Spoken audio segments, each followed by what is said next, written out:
Well, with Magic and Larry, I grew up watching those guys. Magic was my favorite player. Uh, my father loved Dr. J, so it was so when the Lakers beat Dr. J, what year was that? That was Magic's first year. That was an exciting Yeah, situation when they I beat the think that was Sixers for the championship. 80. I think it Oh, was. I think it was 80. I think it was 80. Yes, that 79-80 season. Yeah, Um, but so when I got in the league, it was exciting to see those guys when you play against them. Um, so I got a chance to witness greatness. Larry was just, he probably had maybe two more dominant years, but his body was starting to deteriorate with his back injuries and things.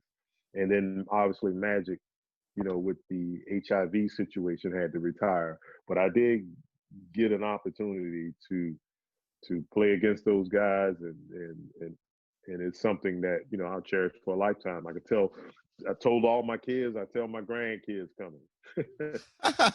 that's amazing, man. It's like for me, But Michael, oh, I forgot about Michael. But Michael, I was able to, my career was, I'm younger than Michael, but I was there for those 6 championships, so I could tell you, without a doubt, he was an unbelievable player. It's interesting listening to people compare. Everybody want to always talk about who's the greatest, and I think it's tough. That question is tough because uh, it's hard to compare athletes in time, different times. The game was played a lot different than how it's played now. yeah, So I would say I love to tell people that I think LeBron James has had the it's not although it's not over yet. He's had the greatest career ever. There's no question. The sustained excellence for as long as he has. He's still playing at an MVP level. That's a yeah. credit to, how that young man takes care of his body.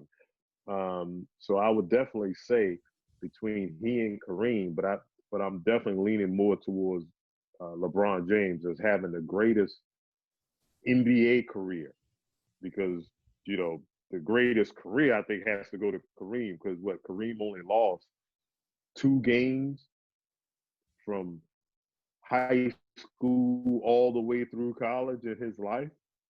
That's amazing, right? He only lost 2 games. But but but That's then I think crazy. Michael Jordan is the oh yeah, you do your homework on Kareem. That's why it's always interesting that sometimes he's left out of the conversation, but Kareem was, he was a phenom.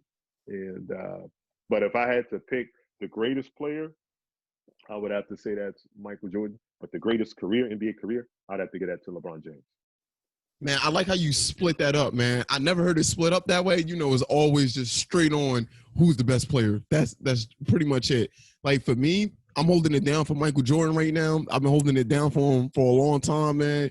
Because nowadays, especially guys around my age, it's like LeBron all the way, man. But for me, the tone that Michael Jordan set for the whole, like, evolutionizing the game of basketball on a global scale.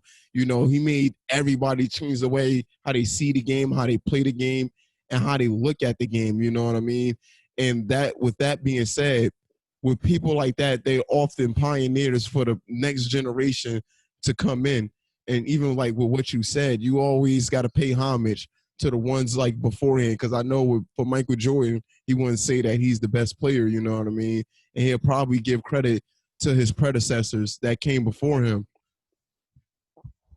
That's true. I think with anything, typically there's evolution. So there's going to be bigger, faster, and stronger. And you see that with LeBron, bigger, faster, stronger. And there's going to be someone come behind him, bigger, faster, stronger. But, the legacy that both those gentlemen, have that Michael left on the game and LeBron is continuing, um, it's synonymous with greatness. I think LeBron, his ability to win with a variety of teams is hasn't been matched by anyone. He's the kind of dude that you go to the park and he just pick four, and And that's all his he team's need. gonna be his team's gonna be on the court the whole entire day. He's a tremendous athlete, but he's also a great business person, role model. I think the example that Michael set from a business perspective. I think he gave the blueprint to LeBron, and I think LeBron's going to try to take it and run with it. You look at some of the things Michael's been able to accomplish. Owning an NBA franchise and you know having his own brand, Air Jordan brand within the Nike family. So I think you know there's not only a basketball torch that was passed, there was a blueprint that Michael set that these guys are able to follow. I think you look at if you look in the entertainment world, you look at somebody like Jay-Z. You look at Jay-Z and what's the gentleman from California? Um, I'm talking about the rapper that had the beats. What's his Dr. name? Dre. Dr. Dre. Yes, these guys. They're the pioneers in their industry, and they setting the blueprint from a business and a performance standpoint. So I think each generation is getting better and better.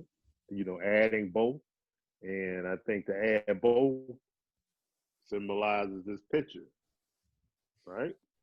Yeah. Symbolizes this picture because you have whatever you're doing, your sport, your entertainment, what have you, but you're bringing that knowledge, that business acumen into it, and I think that's a great message for our young athletes out there. And also looking at that picture as well, it's also displaying as well how you have to balance the two things. You know what I mean? And you can't have one fall short and the other like rising up. You gotta everything is about maintaining balance. And for me, that symbolism in that is like extremely, extremely important as well, because a lot of people don't understand when they go about a lot of things that they do in life, there's always an imbalance going on, and you got to find that balance, especially being like an athlete, and even more so like the younger athletes that's like in high school, college, that is really, really important at that age to find that balance and maintain that balance, because it only gets more and more difficult as you go on. And it's like important to maintain that foundation of balance early.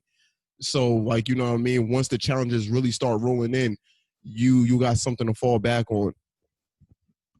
Well, definitely. I mean, it's just life experiences as well as when you're young and as a student athlete, and that word itself is exactly what it should be. It's a student athlete, and I think you get to college, you want to choose a program that emphasizes the academics, that make sure everything is set up for you in terms of tutors, uh, time set aside for study hall, and create great study habits. Um, I remember, there's a young man that played in my organization that is at the University of Kentucky now. And one of the reasons he chose the University of Kentucky is his mom and dad, they were big on academics, and that whole foundation, how, you think of Kentucky and there's synonymous with one and done players, but they're also an academic institution. And, those guys that are one and done, the guys like John Wall, Anthony Davis, all those players, Carl Towns. Yeah. The one thing people don't know is each one of those kids are going back in the summer to finish their degree, whether it's online or what have you. So, so that whole situation was important to his parents, and it was one of the reasons why he decided to go there. But again, it's all about the foundation, and it starts at home. And hopefully, that message that uh, success typically happens when there's an educational component with it. if that message is out there, uh, then kids will have a better opportunity in this world.